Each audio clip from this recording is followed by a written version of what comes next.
할렐루야. 오늘도 수요 기도회에 참여한 여러분 환영하며 축복합니다. 오늘도 말씀 속의 기도의 제목을 찾아 간절한 마음으로 부르짖어 기도할 때 기도에 응답하시는 살아계신 주님을 만나는 시간이 되기를 주님의 이름으로 축원합니다. 오늘은 열왕기하 12장 1절로 16절의 말씀으로 무너진 성전을 수리하라 라는 제목으로 은혜를 나누고자 합니다.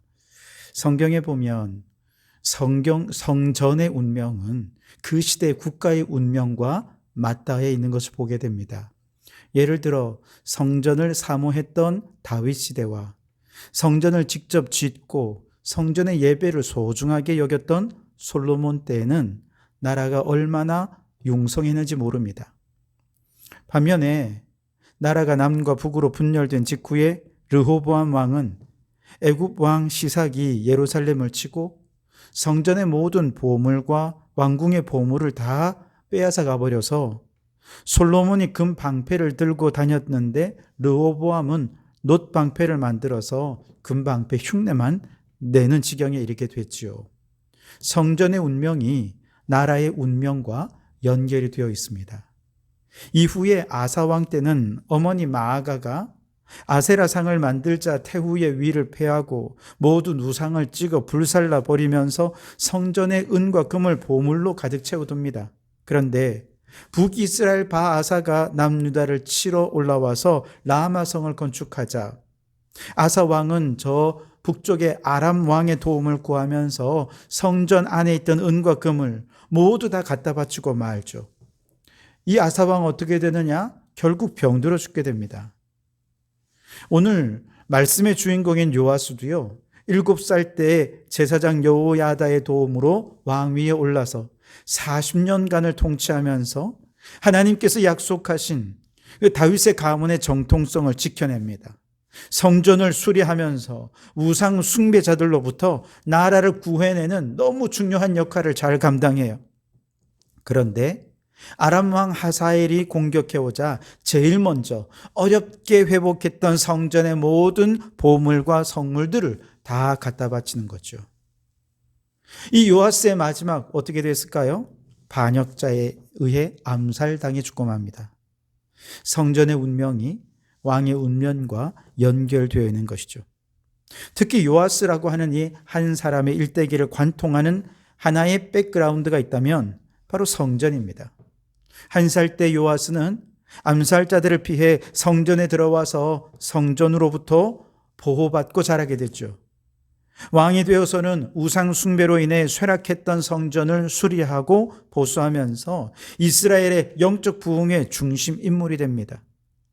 다윗이 성전 건축을 처음 생각하고 준비한 사람이라면 솔로몬은 성전을 직접 건축한 사람이고 요아스는 성전을 회복한 대표적인 인물이라고 말할 수 있을 겁니다. 하지만 왕 위에 올라야 할 사람이 성전에 숨어 있었다는 점, 성전을 수리해야 할 정도로 방치되고 파괴되어 있었다는 점에서 성전은 짓밟히고 있었고 그만큼 국가의 운명은 쇠락해가는 상황이었다고 볼 수 있습니다. 그렇다면 오늘날 성도들에게 이 메시지가 어떻게 적용될 수 있겠습니까? 성전 건물 자체가 아니라 하나님의 임재가 머무는 자리, 곧 성도들의 마음, 공동체의 영적 상태가 오늘 우리의 삶에도 직접적인 영향을 끼친다는 거예요. 고린도전서 3장에 보면 우리 성도들의 마음을 성령이 거하시는 성령의 전이다, 그렇게 말씀하지 않습니까? 성령의 전이 무너졌다는 것은 우리의 마음이 하나님으로부터 멀어졌다는 것을 의미할 것입니다. 기도가 무너졌을 때, 말씀의 자리가 비어갈 때, 예배가 형식이 될 때, 하나님보다 세상의 성공이나 돈이나 인정받는 것이 마음의 중심을 차지할 때 마음의 성전은 방치되고 결국 요아스 시대처럼 성전이 약탈당하듯 영적인 능력도 약해지고 그의 운명도 실패와 절망의 나락으로 떨어지게 되는 것입니다. 반면에 마음의 성전이 회복될 때 개인과 공동체도 회복됩니다. 예배가 회복될 때, 말씀의 자리가 다시 세워질 때, 하나님을 향한 순전한 사랑이 회복될 때 그때 성도들의 개인의 삶뿐만 아니라 교회와 공동체 전체가 다시금 부흥하고 살아나는 영적 원리가 작동하게 되는 것이죠. 요아스가 성전에서 보호받고 자란 것처럼 오늘 성도들도 하나님의 임재 안에서만 진정한 보호하심과 회복을 경험하게 됩니다. 상처받은 마음이 치유되는 곳이 바로 마음의 성전이지요. 혼란 속에서 방향을 찾는 곳이 마음의 성전입니다. 죄에서 돌이키고 새 힘을 얻는 것이 바로 예배하는 마음인 것이죠. 그런 면에서 우리는 올 한 해를 점검해 보면서 스스로 질문해 보아야 됩니다. 내 마음의 성전은 지금 어떤 상태입니까? 무너진 상태입니까? 방치된 상태입니까? 아니면 하나님을 향해 활짝 열려 있는 마음입니까?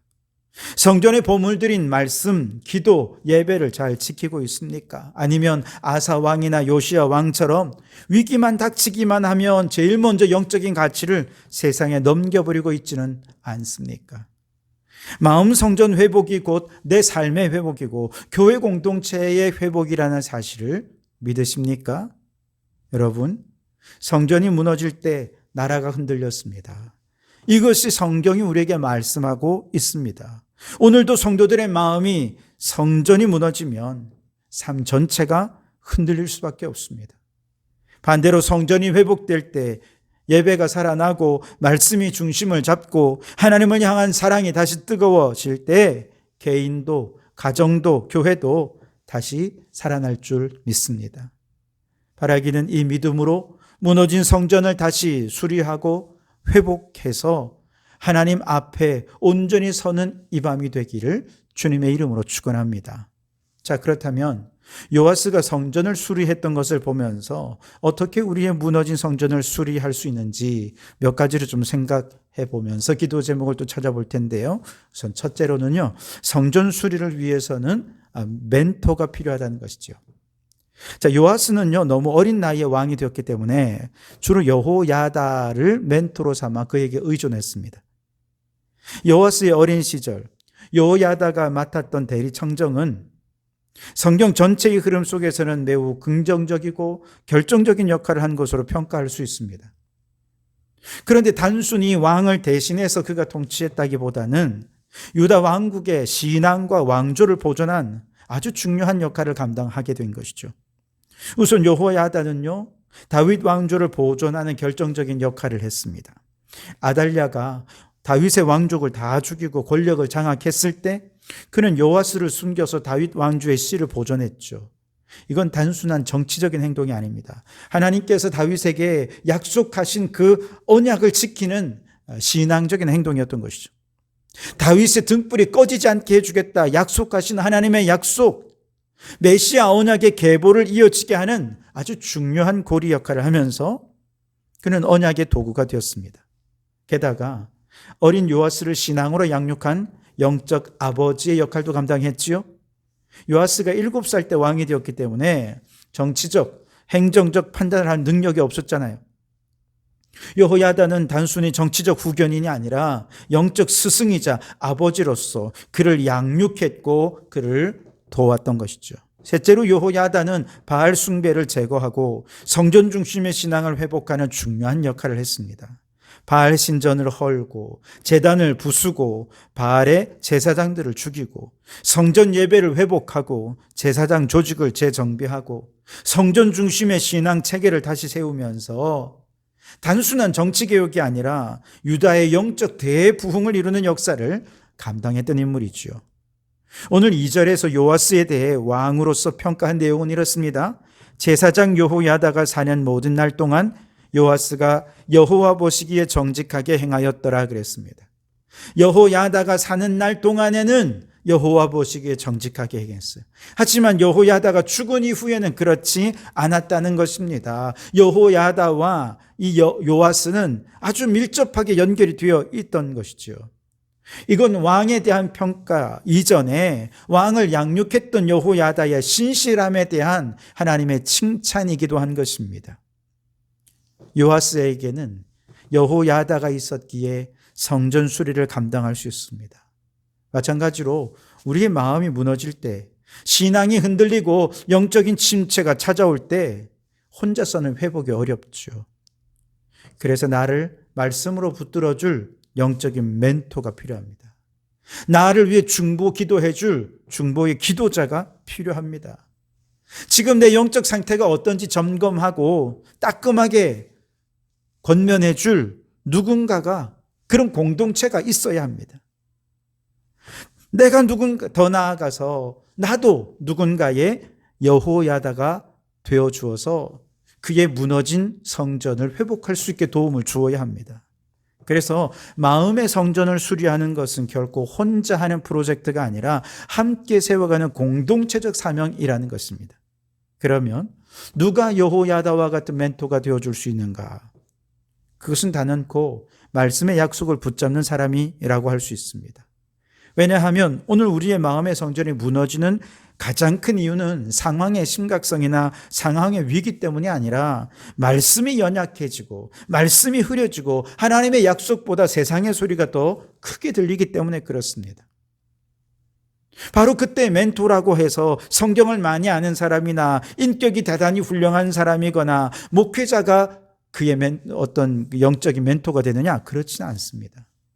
그저 내 마음이 흔들리고 무너질 때 말씀을 붙들고 나를 흔들리지 않도록 굳게 붙잡아주는 사람이라면 누구라도 나의 영적 멘토가 될 수 있습니다. 골로새 교회에 이단이 침투해 와서 성도들을 미혹하고 그 마음을 흔들 때 바울은 그들에게 단호히 권면합니다. 믿음 위에 굳게 서라. 믿음은 어떤 믿음이냐? 율법으로 의롭게 된다는 믿음이 아니라 인간의 공로로 의롭게 된다는 믿음도 아니고 오직 예수 그리스도로만 의롭게 된다라고 하는 믿음으로만 의롭게 된다는 약속의 말씀을 믿는 믿음인 것이죠. 이 믿음이 흔들리고 예배가 무너지고 기도가 무너지려 할 때 서로를 바라보며 우리 말씀 위에 굳게 섭시다. 약속의 말씀 붙잡읍시다. 그 한마디 권면으로 서로에게 여호야다가 되어주는 공동체, 바로 그곳이 우리의 영적 멘토인 것이죠. 반면에 여호야다는요, 그에게서 배우고자 하는 요아스가 있었기에 빛을 발하는 존재였습니다. 다시 말해 비록 요아스는 어리고 또 부족하지만 늘 여호야다에게서 배우고자 하는 마음이 있었습니다. 그의 가르침에 순종하면서 그가 성장했습니다. 마찬가지예요. 많은 사람들이 아니 왜 내게는 여호야다 같은 훌륭한 영적인 멘토가 없을까? 이런 영적인 멘토가 있으면 나도 믿음이 얼마든지 성장할 수 있을 텐데 라고 생각하지만 사실 하나님께서는 이미 나의 여호야다가 되도록 하기 위해 공동체 안에 많은 성도들을 보내주신 것입니다. 하나님께서 우리를 공동체로 불러서 함께 신앙생활을 하게 하신 것은 서로가 서로에게 여호야다가 되어 주도록 하기 위함인 것이지요. 목회자와 함께 제자 훈련을 하고 성경 공부를 하고 영적 훈련을 해야 영적 멘토를 만난 것입니까?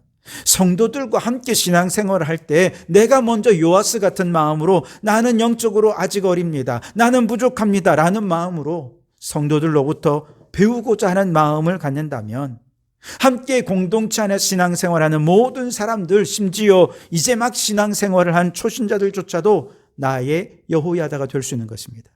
그러므로 여러분, 누가 나의 여호야다인가 찾기 전에 나는 지금 요아스와 같이 배우려는 마음으로 사람들을 대하는가 점검해보고 내년에는 더욱 요아스 같은 마음으로 만나는 모든 성도들을 하나님께서 내게 보내신 나의 여호야다다 생각하고 그로부터 겸손히 배우고 때로는 나도 여호야다가 되어 말씀으로 누군가를 권면해 주면서 서로 마음의 성전을 수리하고 회복함으로 나의 믿음도 세워지고 공동체도 말씀 위에 든든히 서가는 그런 우리 교회가 될 수 있게 되기를 주님의 이름으로 축원합니다.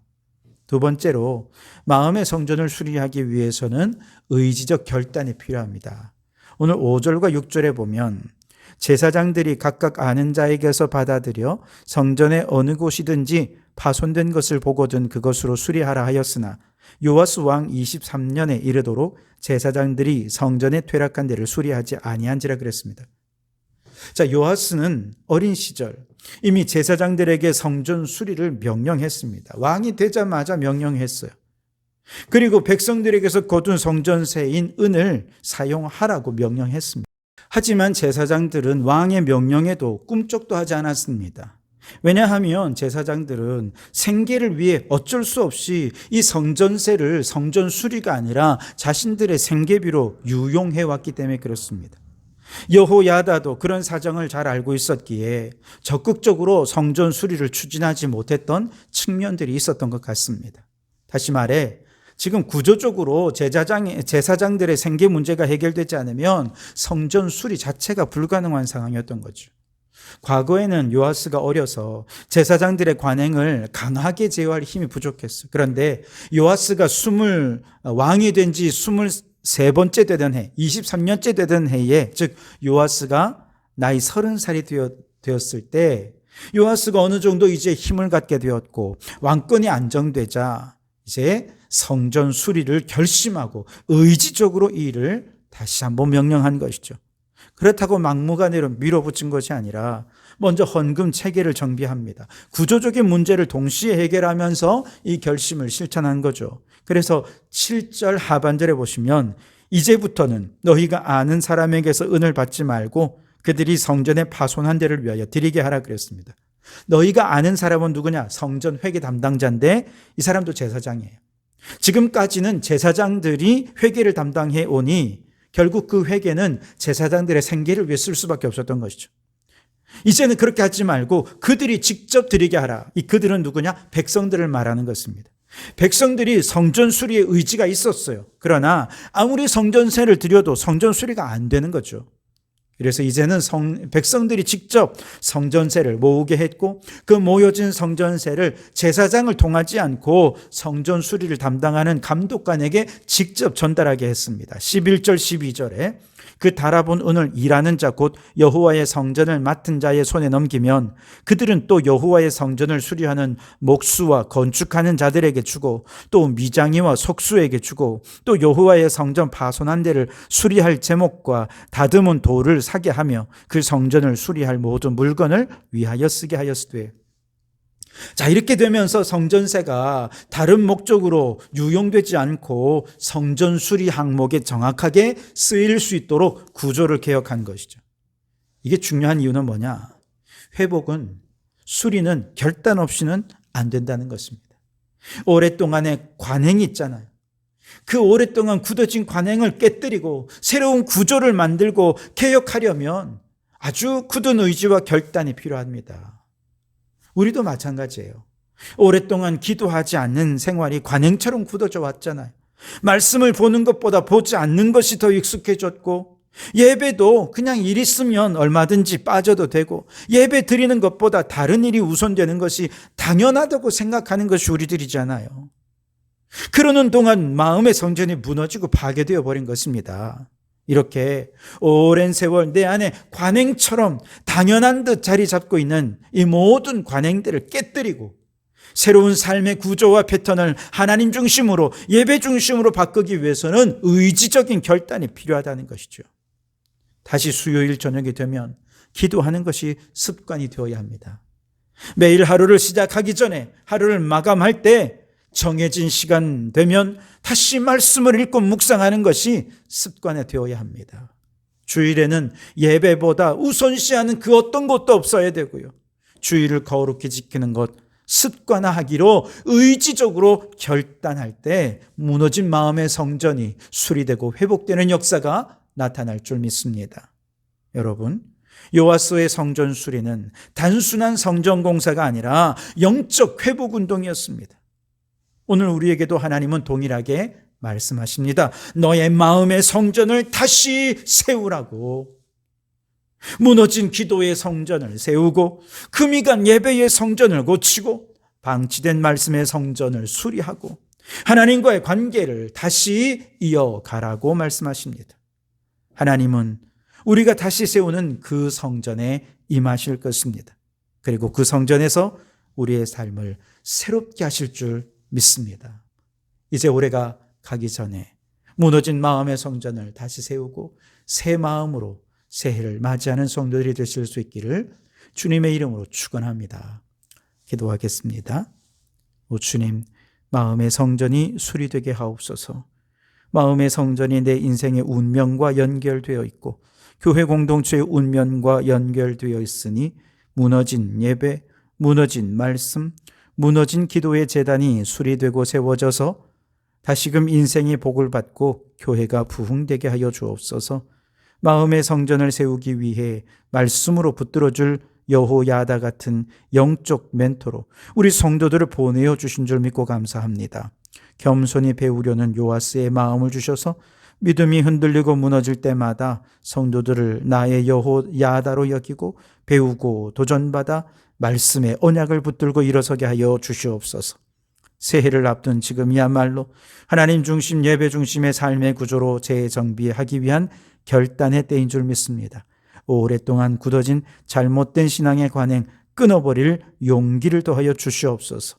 다시 기도와 말씀을 삶의 우선순위에 두는 규칙적인 영적 습관을 회복하게 하시고 어떤 상황 속에서도 예배를 우선하는 믿음을 더하여 주시옵소서. 예수님 이름으로 기도드립니다. 아멘.